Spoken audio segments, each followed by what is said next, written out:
Herkese merhaba arkadaşlar. Uzun bir aradan sonra tekrardan birlikteyiz. Virgil Ortiz Jr. Michael Mickinson maçı. Aslında iki boksöre de baktığımızda Virgil Ortiz Jr.'ın 18 maçı var. 18 knockout'u var. %100 knockout oranına sahip bir isim. Michael Mickinson'a baktığımızda 22 maçı var. 2 tane knockout'u var. Aslında iki boksörde çok fazla uyum yok. Çünkü biri %100 knockout oranına sahip. Diğeri de 22 maçı var. 2 knockout'u var. Aslında Virgil Ortiz Jr. Michael Mickinson'a karşı biraz daha ringde güçlü duran, dayanıklı gözüken ve rakibe yumruk attığında da çoğu kez rakibinin ezildiğini gördük, dağıldığını gördük. Bu yüzden bazı maçlar vardır, insanlara çok fazla zevk verir, adrenalin, heyecan yaşatır. Bazı maçlar da vardır, insanı sıkar. O maçlardan bir tanesiydi Virgil Ortiz Jr. ile Michael Mickinson maçı. Burada aslında baktığımızda strateji bazen boksta çok önemlidir. Michael Mickinson biraz da ringe stratejiyle, teknikle, biraz da akıl dolu boks yapsaydı aslında Virgil Ortiz Jr. karşısında daha işler çıkartabilirdi. Ama o biraz da karambole dövüştü ve maça çıkarken de zaten belliydi. Çekimsel çıktı maça. Çok rahat değildi. Zaten maç başlar başlamaz Virgil Ortiz Jr.'a hemen işte karambole vuruşlar yaptı ve bu yüzden de maçı ilk rounddan zaten Virgil Ortiz Jr. bu maçı alacağına, rahat bir şekilde alacağına inanmıştı. Zaten rakibi karşısında çok rahat duruyordu. Kendinden emindi. Böyle özellikle de Virgil Ortiz Jr. gibi güçlü boksörlerin karşısına çıkıyorsanız öncelikle bu boksörlerin karşısında çok fazla durmayacaksınız. Ayaklarınız çok oynayacak, hareketli olacaksınız. Yeri geldi de ona çok fazla çok fazla kandıracaksınız. Bir de onun yumruklarını çok iyi takip edip çıkıp vuruşlar yapacaksınız. Özellikle de bazen yakında, bazen orta distansta, bazen kaçarak boks yapmayı bileceksin. Eğer ki tek yönlü boks yaparsan bu isimlerin karşısında doğal olarak bu isimlere kaybedersin. Bazen boksta hep baktığınızda iyi boksörler ilk round çok fazla yumruk atmaz. Aslında rakibini çözmeye gider. Öncelikle ne yapacaksın? 12 roundluk maçlarda rakibini çözeceksin. Çözdükten sonra onu rahat bir şekilde yeneceksin. Boksta her zaman sabır çok önemlidir. Bak Virgil Ortiz Jr. ilk roundda sabırlıydı ve sonraki roundlarda da baktığın zaman yavaş yavaş performansını yükseltti ve maçı da doğal olarak kazandı. Diğer boksöre baktığımızda o girer girmez işte yumruk atmaya başlayınca acemi boksörler gibi aslında çok da acemi değil. 22 maçı var. Ama yine de aslında duruşu falan da çok kötü değil. Ayakları çok kötü değil. Aslında bir şeyler yapabilir. Ama bunu özellikle de köşede yönlendiren kişi iyi yönlendirmesi gerekiyor. Özellikle de ona da iyi bilgiler aktarması gerekiyor ki o da boks ringlerinde uygulasın. Ama köşe doğal olarak o boksörü nasıl dövüştüreceğini bilmiyorsa, işte o boksör de çıktığı rakibin karşısında neler yapacağını bilmiyorsa doğal olarak da bu şekilde maçları kaybediyorlar. Mesela bundan sonraki süreçte Ortiz Jr.'ın karşısına kim çıkar? Terence Crawford mı? Yine Ben var. Bu iki ismi özellikle de Ortiz Jr. ile düşünüyorlar. Bence bu isimle Virgil Ortiz Jr. ile Terence Crawford çok iyi maç olur. Yine aynı şekilde Conor Ben çok iyi olur. Çünkü bu iki isim de dayanıklı. Özellikle de Terence Crawford akıl boksu yapan, boksu iyi bilen, boks ringlerinde çok rahat olan bir isim. Ve bu gibi güçlü, dayanıklı boksörleri yenmek istiyorsanız mutlaka aklınızla boks yapmanız gerekiyor. Mutlaka ayaklarınızla oynaması gerekiyor, kandırmanız gerekiyor ve özellikle de onun yumruklarını çok iyi takip edip refleksleriniz güçlü olması gerekiyor. Çıkıp ani vuruşlar yapmanız gerekiyor ki bu isimleri yenmeniz için. Yoksa zaten Ortiz Jr. kapalı kutu, güçlü ve dayanıklı bir boksör. Kısa yumruklarını çok iyi vuruyor ve boksu da biliyor. Tabi diğer boksörlere göre örnek vereyim, bir Vasil Lomachenko Ortiz Jr.'a baktığın zaman biraz daha Vasil Lomachenko esnek. Aslında Ortiz Jr. gibi boksörler, Ukraynalı boksörler çok rahat yenebilir. Çünkü onlar yumruktan belleri çok oynar ve çıkışları çok iyidir refleksleri. Bu yüzden güçlü boksörlerle maç yapıyorsanız mutlaka ve mutlaka onun yumruklarına hedef olmayacaksınız. Eğer ki olursanız doğal olarak gelen yumruklar canınızı çok yakacağı için kaybedersiniz. Ama onun yumruklarını eğer boşa çıkartırsanız, özellikle de refleksleriniz, yumruklar eğer boşa giderse doğal olarak o yorulacaktır. Çünkü her yumruğunu güçlü attığı için bu tarz boksörler yeniliyor. Mesela birçok özellikle de knockoutçı boksörleri gördük. Onların da zaman zaman knockout olduğunu ve maç kaybettiklerini de gördük.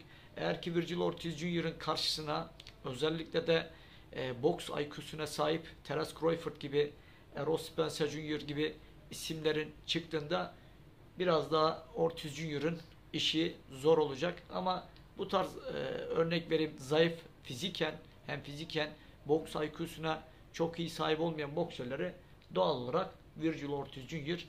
geçecektir. Boksta şu bir gerçek arkadaşlar. Mesela Türk boksörlerin çoğuna baktığımızda onların mesela bizde de şunu söylerler. Kaba kuvvetle biz ringde çoğu kez maç almaya çalışırız. Ama bu işte gerçekten kaba kuvvet, tamam, bir yerde rakibine bir tane tutturursun, yatırırsın, tamam, o zaman amenna bir şey yok. Ama ya tutturamazsan, eğer karşısındaki boksör de akıl dolu boks yapıyorsa, bu işin tekniğine yönelmişse, sakinse, sabrediyorsa ring içerisinde, doğal olarak bu isimleri geçmek çok zor. Bu yüzden akıllı boks yapmak zorundasın. Özellikle boks gibi zor bir spor yapıyorsan. Çünkü aldığın bir yumrukla dağılabiliyorsun. Aldığın bir yumrukta özellikle de performansın geriye gidebiliyor. Bu yüzden boks ringlerine çıktığınızda sabırlı olun. Bırakın ilk round, rakibin hem gücünü test edin hem de attığı yumrukları ezberleyin. Özellikle de rakip hangi yumruğu atıyor? Soldan sonra sağa mı atıyor? Sol direkt sol kroşe mi vuruyor? Veya aparkattan sonra hangi yumruğu atıyor? Bunları ezberledikten sonra doğal olarak da ne yapacaksınız? Rakibinizi çözmüş olacaksınız. Örnek vereyim. Altı aparkat vurduğunda üstte sol kroşe atacağını önceden ezberlediyseniz doğal olarak ne yapacak? Aparkat aldı, savunmanızı yaptınız. Kroşe geleceğini anladığınızda kaçacaksınız.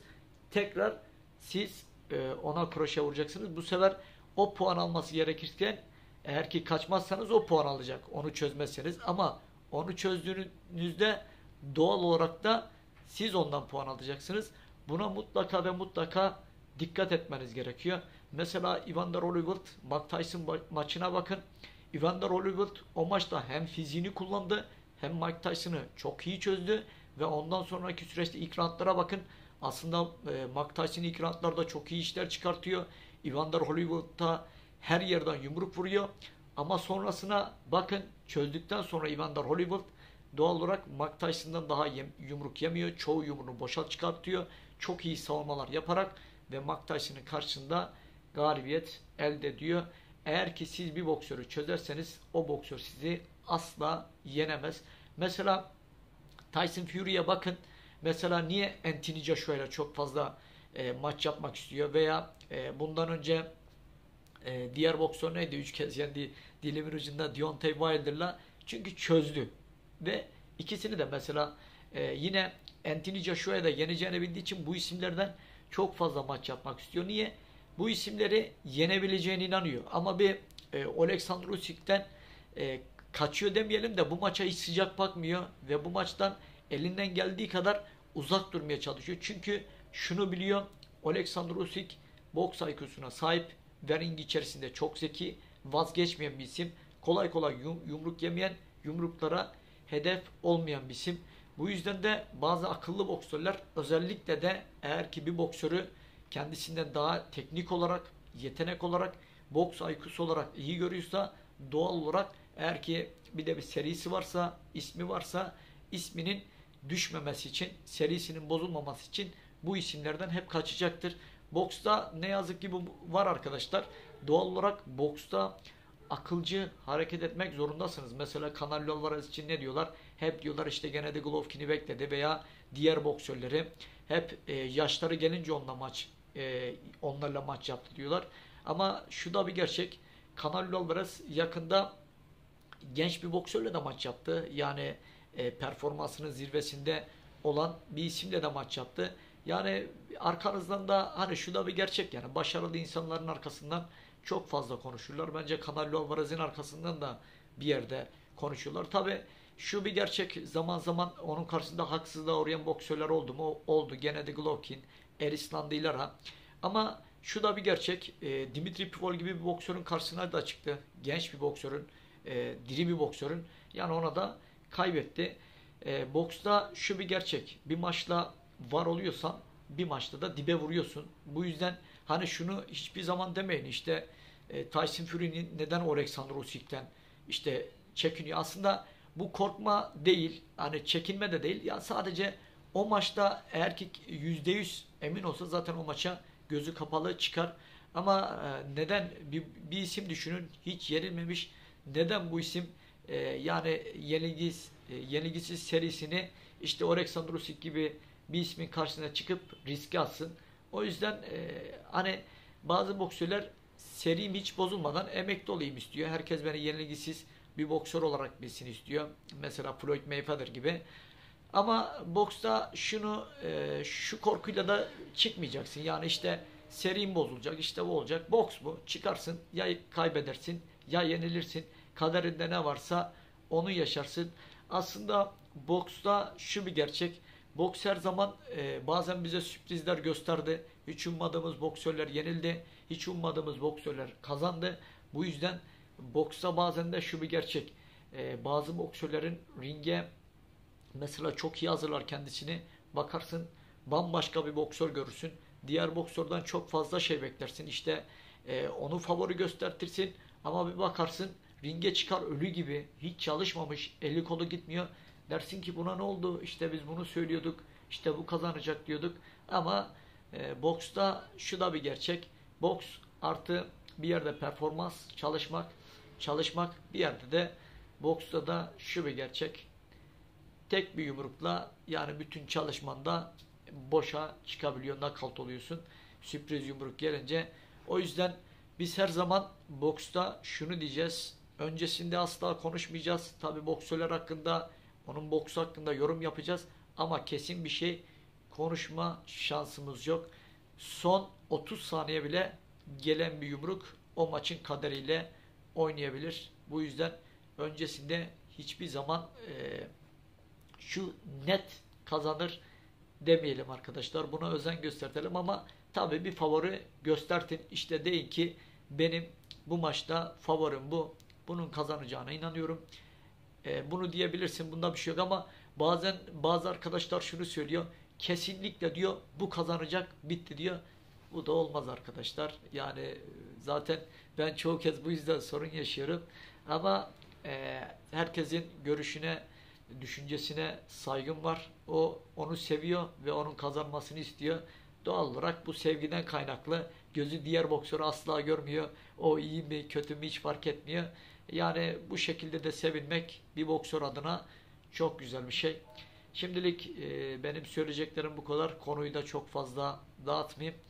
E, Kendinize çok iyi bakın. Unutmadan benim eğer yorumlarımı beğeniyorsanız, eğer ki benim boksla ilgili mi paylaşımlarınız hoşunuza gidiyorsa kanala abone olup beğeni koymayı unutmayın. Hoşça kalın arkadaşlar. Tekrardan görüşmek üzere.